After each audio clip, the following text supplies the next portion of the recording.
ಎಲ್ರಿಗೂ ನಮಸ್ಕಾರ. Welcome back to ನನ್ನ ಯೂಟ್ಯೂಬ್ ಚಾನಲ್. ತಮ್ಮನೇಲಿ ನೋಡಿ ನಿಮ್ಗೆ ಗೊತ್ತಾಗಿರುತ್ತೆ ವಿಡಿಯೋ ಯಾವುದ್ರ ಬಗ್ಗೆ ಅಂತ. ಸೊ ಅಮ್ಮನ ಫ್ರೆಂಡ್ಸ್ ಎಲ್ಲ ಟ್ರಿಪ್ಗೆ ಹೋಗ್ತಿದ್ರು 2 ಡೇಸ್ಗೆ. ಸೊ ನೀನು ಬಾ ಅಂತ ನನ್ನ ಕರ್ಕೊಂಡು ಹೋಗ್ತಿದ್ದಾರೆ. ಸೊ ನಾವೆಲ್ಲರೂ ನಮ್ಮೂರಿಂದಾನೇ ಸಾಗರಕ್ಕೆ ಹೋಗ್ತಾ ಇದ್ದೀವಿ. ನಮ್ಮೂರಿಂದ ಸಾಗರಕ್ಕೆ 350 ಕಿಲೋಮೀಟರ್ ಆಗುತ್ತೆ ಹತ್ರ. ಸೊ ಬೆಳಗ್ಗೆ ಹೋದ್ರೆ ಸುಮ್ಮನೆ 1 ಡೇ ವೇಸ್ಟ್ ಆಗುತ್ತೆ ಅಂತ ನೈಟ್ ಊಟ ಮಾಡಿಕೊಂಡು 9:30 ಹೊರಟಿದ್ದೀವಿ. ಇಲ್ಲಿ ನಾವು ಸ್ಟೇ ಮಾಡಿರೋದು ಹೋಟೆಲ್ ಸೌಪರ್ಣಿಕಾ ಅಂತ. ನೀವು ಸಾಗರಕ್ಕೆ ಬಂದ್ರೆ ಇಲ್ಲಿ ಸ್ಟೇ ಮಾಡ್ಬೋದು. ರೂಮ್ ಎಲ್ಲ ಸ್ಪೇಷಿಯಸ್ ಆಗಿದೆ, ಕ್ಲೀನ್ ಆಗಿದೆ.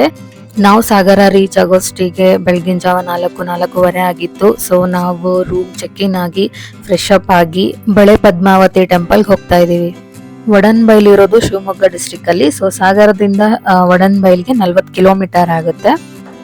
ಇನ್ನು ಪದ್ಮಾವತಿ ದೇವಾಲಯದ ಬಗ್ಗೆ ಹೇಳೋದಾದ್ರೆ 500 ವರ್ಷದ ಹಿಂದೆ ಲಿಂಗನ್ಮಕ್ಕಿ ಹತ್ರ ಇರೋ ಹೆಬ್ಬೈಲು ಅನ್ನೋ ಊರಲ್ಲಿ ಹುತ್ತಿನ ರೂಪದಲ್ಲಿ ದೇವಿ ಪ್ರಕಟವಾಗಿರ್ತಾರೆ. ಆಗ ಶರಾವತಿ ಅಣೆಕಟ್ಟಿನಿಂದ ಆ ಸ್ಥಳ ಫುಲ್ಲು ಮುಳುಗಿ ಹೋಗುತ್ತೆ. ಅದಾದ್ಮೇಲೆ ದೇವಿಯನ್ನ ಆ ಜಾಗದಿಂದ ಒಡನ್ಬೈಲುಗೆ ಸ್ಥಳಾಂತರ ಮಾಡಿ ಪ್ರತಿಷ್ಠಾಪನೆ ಮಾಡಿದ್ದಾರೆ.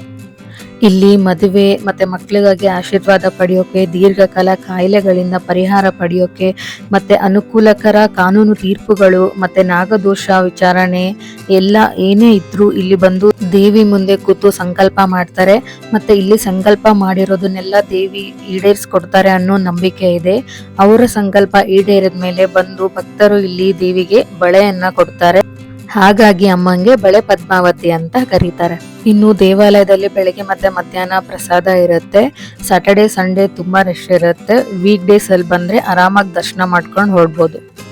ನಾವು ಬಂದಿದ್ದು ಮಂಡೇ, ಸೊ ಏನೂ ರಶ್ ಇರ್ಲಿಲ್ಲ. ಆರಾಮಾಗಿ ದೇವಿ ದರ್ಶನ ಆಯ್ತು. ಅಲ್ಲೇ ಪ್ರಸಾದ ತಗೊಂಡು ನೆಕ್ಸ್ಟ್ ನಾವು ಬಂದಿದ್ದು ಜೋಗ್ ಫಾಲ್ಸ್ಗೆ. ವಡನ್ಬೈಲಿಂದ ಜೋಗ್ ಫಾಲ್ಸ್ಗೆ 8ರಿಂದ 10 ಕಿಲೋಮೀಟರ್ ಡಿಸ್ಟೆನ್ಸ್ ಆಗುತ್ತೆ ಅಷ್ಟೇ. ಇಲ್ಲಿ ದೊಡ್ಡವ್ರಿಗೆ ಎಂಟ್ರಿ ಟಿಕೆಟ್ 20 ರೂಪಾಯಿ, ಚಿಕ್ಕ ಮಕ್ಕಳಿಗೆ ಅಂದ್ರೆ 10 ವರ್ಷದ ಕೆಳಗಿನ ಮಕ್ಕಳಿಗೆ 10 ರೂಪಾಯಿ. ಜೋಗ್ ಫಾಲ್ಸ್ ಅಲ್ಲಿ ಅಷ್ಟೊಂದು ನೀರ್ ಇರ್ಲಿಲ್ಲ, ಬಟ್ ನೋಡಕ್ ಸುಂದರವಾಗಿತ್ತು. ಲಾಸ್ಟ್ ಟೈಮ್ ಬಂದಿದ್ವಿ ಅವಾಗ ಫುಲ್ ಫಾಗ್ ಇತ್ತು, ಏನೋ ಕಾಣಿಸೇ ಇರ್ಲಿಲ್ಲ. ಈ ಸತಿ ತುಂಬಾ ಚಂದ ಕಾಣಿಸಿತ್ತು ಅಂಡ್ ಜನನು ಸ್ವಲ್ಪ ಕಡಿಮೆ. ಜೋಗ್ ಫಾಲ್ಸ್ ಅಂತೂ ಎಷ್ಟು ನೋಡಿದ್ರು ಹಂಗೆಯೇ ನೋಡ್ಬೇಕನ್ಸುತ್ತೆ. ಜನನೂ ಇರ್ಲಿಲ್ಲ. ಆರಾಮಾಗಿ ನಿಂತ್ಕೊಂಡು ಎಷ್ಟು ಬೇಕಷ್ಟು ನೋಡಿ ಕಣ್ ತುಂಬಿಕೊಂಡು ವಾಪಸ್ ಬಂದ್ವಿ. ಜೋಗ್ ಫಾಲ್ಸ್ ನೋಡ್ಕೊಂಡು ನಾವು ಹೋಗಿದ್ದು ಭೀಮೇಶ್ವರ ಟೆಂಪಲಿಗೆ. ಇಲ್ಲಿಂದ 40ರಿಂದ 45 ಕಿಲೋಮೀಟರ್ ಆಗುತ್ತೆ. ಇನ್ನು ಈ ದೇವಸ್ಥಾನಕ್ಕೆ ಟ್ರೆಕ್ಕಿಂಗ್ ಮಾಡ್ಕೊಂಡು ಹೋಗ್ಬೋದು, ಇಲ್ಲ ಇಲ್ಲಿ ಜೀಪ್ ಅವೈಲೇಬಲ್ ಇರುತ್ತೆ, ಅದರಲ್ಲಿ ಹೋಗ್ಬೋದು. ಒಂದು ಜೀಪಲ್ಲಿ 9 ಜನ ಇಲ್ಲ 8 ಜನನ ಕೂರಿಸ್ಕೋತಾರೆ. ಪರ್ ಹೆಡ್ 150 ರೂಪೀಸ್ ಚಾರ್ಜ್ ಮಾಡ್ತಾರೆ.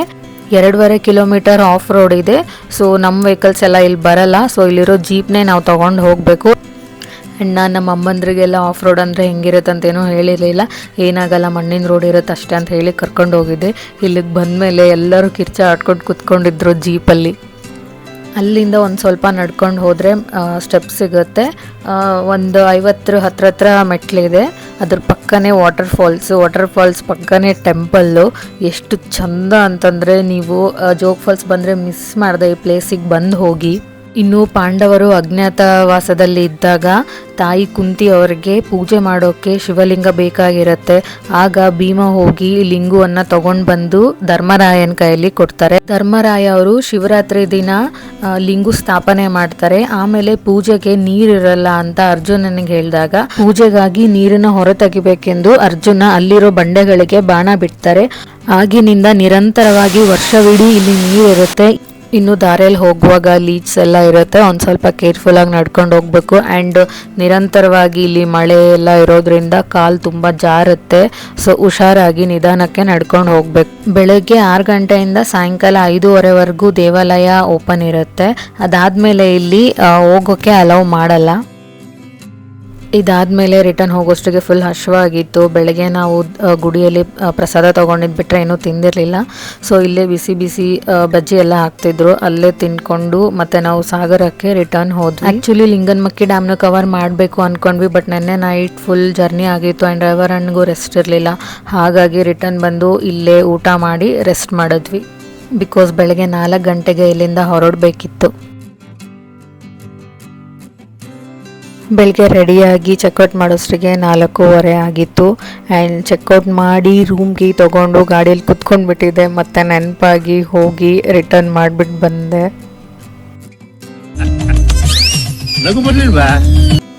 ನಾವಿವತ್ತು ಸಂಜೆನೇ ರಿಟರ್ನ್ ಹೋಗ್ತಿದ್ವಿ, ಹಾಗಾಗಿ ಬೆಳಗ್ಗೆನೆ ಚೆಕ್ಔಟ್ ಮಾಡಿ ಅಲ್ಲಿಂದ ನಾವು ಹೋಗಿದ್ದು ಸಿಗಂದೂರು ಚೌಡೇಶ್ವರಿಗೆ. ಸಾಗರದಿಂದ ಸಿಗಂದೂರಿಗೆ 40 ಕಿಲೋಮೀಟರ್ ಆಗುತ್ತೆ. ಈಗ ನದಿ ದಾಟೋಕೆ ಬ್ರಿಡ್ಜ್ ಮಾಡಿದ್ದಾರೆ, ಸೊ ಆರಾಮಾಗಿ ಯಾವ ಟೈಮಲ್ಲಿ ಬೇಕಾದ್ರೂ ನಾವು ಟ್ರಾವೆಲ್ ಮಾಡ್ಬೋದು. ಇನ್ನು ಸುಮಾರು ವರ್ಷದ ಹಿಂದೆ ಶೇಷಪ್ಪ ಅನ್ನೊಬ್ರು ಬೇಟೆಗಾರರು ಈ ಕಾಡಲ್ಲಿ ಬೇಟೆ ಆಡೋಕೆ ಬಂದಾಗ ದಾರಿ ತಪ್ಪಿರ್ತಾರೆ. ಕಾಡಲ್ಲಿ ಒಂದು ಮರದ ಕೆಳಗೆ ಕುತ್ಕೊಂಡು ನಿದ್ದೆ ಮಾಡುವಾಗ ಕನಸಲ್ಲಿ ದೇವಿ ಪ್ರತ್ಯಕ್ಷ ಆಗ್ತಾರೆ. ಸಡನ್ನಾಗಿ ಕಣ್ಬಿಟ್ಟು ನೋಡಿದಾಗ ಇಲ್ಲೇ ನದಿ ತೀರದಲ್ಲಿ ದೇವಿ ಮೂರ್ತಿ ಸಿಗುತ್ತೆ. ಆಗಿಂದ ಆ ಮೂರ್ತಿಯನ್ನು ಪ್ರತಿಷ್ಠಾಪನೆ ಮಾಡಿ ಪೂಜೆ ಮಾಡ್ತಾ ಇದ್ರು. ಬಟ್ ಲಿಂಗನಮಕ್ಕಿ ಅಣೆಕಟ್ಟು ಆದಮೇಲೆ ಬ್ಯಾಕ್ ವಾಟರಿಂದ ಆ ಜಾಗ ಫುಲ್ ಮುಳುಗೋಗ್ತಿತ್ತು. ಸೊ ಬೇಸಿಗೆ ಟೈಮಲ್ಲಿ ನೀರು ಫುಲ್ ಕಡಿಮೆ ಆದಾಗ ಮಾತ್ರ ದೇವಿಗೆ ಪೂಜೆ ಮಾಡ್ತಿದ್ದು. ಹಾಗಾಗಿ ದೇವಿಯನ್ನು ಕೇಳಿಕೊಂಡು ಅವರ ಅನುಮತಿ ಪಡೆದು ಅಲ್ಲಿರೋ ಎತ್ತರ ಜಾಗದಲ್ಲಿ ಮತ್ತೆ ದೇವಿನ ಪ್ರತಿಷ್ಠಾಪನೆ ಮಾಡಿ ಮತ್ತೆ ಪೂಜೆ ಮಾಡೋಕ್ಕೆ ಸ್ಟಾರ್ಟ್ ಮಾಡಿದ್ದಾರೆ. ಇದಾದಮೇಲೆ ನಾವು ಹೋಗಿದ್ದು ಕೊಲ್ಲೂರಿಗೆ. ಇವತ್ತು ಮಂಗಳವಾರ ಅಲ್ಲ, ಒಂದು ಸ್ವಲ್ಪ ರಶ್ ಇತ್ತು. 1 ಅವರ್ ಲೈನಲ್ಲಿ ನಿಂತ ಮೇಲೆ ತಾಯಿ ದರ್ಶನ ಆಯಿತು. ಎಲ್ಲ ದೇವಾಲಯಕ್ಕೂ ಬೆಳಗ್ಗೆ ಬೇಗನೆ ಹೋಗಿದ್ವಿ, ಹಾಗಾಗಿ ಜನ ಜಾಸ್ತಿ ಇರಲಿಲ್ಲ, ಆರಾಮಾಗಿ ದರ್ಶನ ಮಾಡ್ಕೊಂಡ್ವಿ.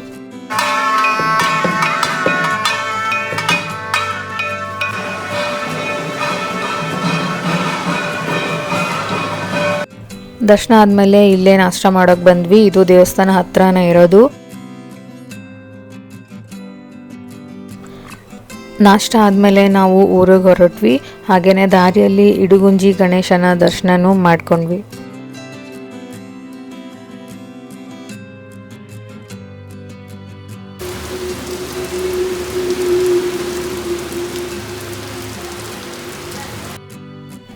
ದಾರಿಯಲ್ಲಿ ಮಧ್ಯಾಹ್ನ ಊಟ ಮಾಡಿಕೊಂಡು ಅಲ್ಲಿಂದ ಹುಬ್ಳಿಗೆ ಹೋದ್ವಿ.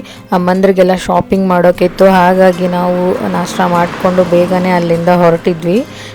ಹುಬ್ಳಿ ಬರೋಷ್ಟಿಗೆ 7 ಗಂಟೆ ಆಗಿತ್ತು. 7 ಗಂಟೆಯಿಂದ 9 ಗಂಟೆವರೆಗೂ ಅಮ್ಮಂದ್ರೆಲ್ಲ ಫುಲ್ ಶಾಪಿಂಗ್ ಮಾಡಿದ್ರು. ಶಾಪಿಂಗ್ ಆದಮೇಲೆ ಲೀಲಾವತಿ ಅಂತ ಹೊಸ ಹೋಟೆಲ್ ಆಗಿದೆ ಹುಬ್ಳಿಯಲ್ಲಿ, ಅಲ್ಲೇ ಊಟ ಮಾಡಿದ್ವಿ. ಆ್ಯಂಡ್ ನೀವು ಏನಾದರೂ ಹುಬ್ಳಿಗೆ ಹೋದರೆ ಈ ಹೋಟೆಲಿಗೆ ವಿಸಿಟ್ ಮಾಡಿ. ಚಾಟ್ಸು ಎಲ್ಲ ಚೆನ್ನಾಗಿತ್ತು, ಊಟನೂ ತುಂಬ ಚೆನ್ನಾಗಿತ್ತು.